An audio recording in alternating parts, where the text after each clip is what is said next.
All right, let's get right into it. We are about to unpack a political mystery that it breaks all the rules. This is a wild one, so if you are ready for a story that makes absolutely no sense, smash that subscribe button and let's dive in. So here's the headline that absolutely rocked the political world.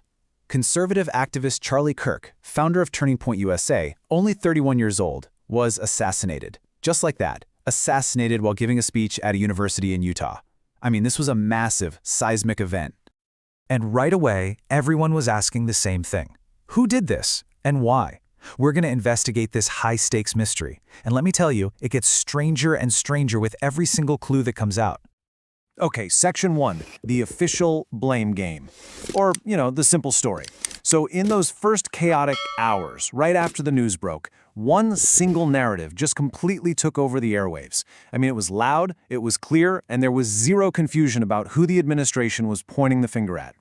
President Trump himself did not mince a single word. He got on camera and immediately pointed the finger straight at his political opponents. He said it point blank. If you look at the problem is on the left. It's not on the right. And of course, the White House instantly backed him up. A spokesperson came out and promised that the shooter and, quote, any other left-wing whack jobs who engage in targeted political violence would be held accountable. And boom, just like that, the official story was set in stone. So the message being blasted out everywhere was crystal clear. It was designed to leave zero room for doubt. A leftist did this. End of story. Case closed, right? Next up, a very confusing suspect. But wait, because, Then the FBI named a suspect. And this, right here, is where that simple, straightforward story completely unravels and things get really, really weird. So, the suspect was identified as Tyler Robinson. He's 22 years old, wasn't even a student at the university where it all went down. He just lived nearby with his family. On the surface, a pretty standard profile. But here is the first massive crack in that official story. Remember, the White House called the killer a left-wing whack job, right?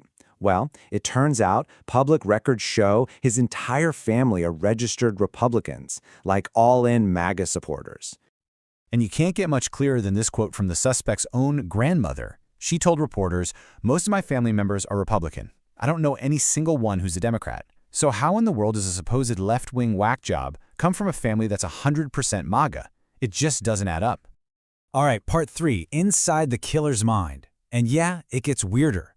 That simple story is officially broken, so now we have to dive into the truly bizarre details about the suspect himself to try and make any sense of this.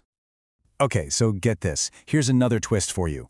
Utah's governor comes out and says that even though his family is conservative, investigators believe that Robinson himself had a leftist ideology. Apparently, that's based on what his family and his partner told them. And the picture just keeps getting muddier. We find out he was living with a transgender partner. We also hear he was super deep into some of the, let's call them, dark corners of the internet. None of these details fit neatly into any political box we know. But you know what? Of all the strange details to come out, nothing, and I mean nothing, is as bizarre as what investigators found on the actual ammo casings from the scene. Just look at this stuff. I mean, seriously. The messages he supposedly wrote on the ammo are this chaotic, insane mix. You've got pure internet meme culture, like, notice bulges, oh, what's this? You've got these childish taunts like, if you read this, you are gay, LMAO. And then, bam, you have these super clear political statements like, hey, fascist, catch, and Bella Ciao, which is a famous anti-fascist anthem. What is going on? Okay, final section. So, who's to blame? The unsolvable puzzle. Because honestly, where does this leave us? We're stuck with a puzzle that feels completely impossible to solve. The easy answers, the political finger-pointing, none of it fits the deeply strange facts of this case. Let's just lay it all out, side by side. In the left-wing column, you've got him calling the victim a fascist and using that anti-fascist song. But then in the right-wing column, his family are all MAGA supporters, registered Republicans. These two columns, they should not describe the same person. And yet, here we are, they do. And that's really the bottom line here. This story just doesn't make sense. The guy who committed one of the biggest political assassinations we've seen in years fits no simple political box. None. the whole narrative falls apart. He's a walking, talking contradiction. So that leaves us with this one huge, critical question, right? When our political labels, the very things we use to make sense of the world, when they completely fail us like this, what are we left with? I mean, what does explain an act like this? Seriously, I really want to know what you think is going on here. Was this a political act? Was it something else entirely? Drop your theories down in the comments below. And hey, if you want more explainers that actually try to cut through the noise, make sure you're subscribed and you hit that notification bell. Thanks for watching.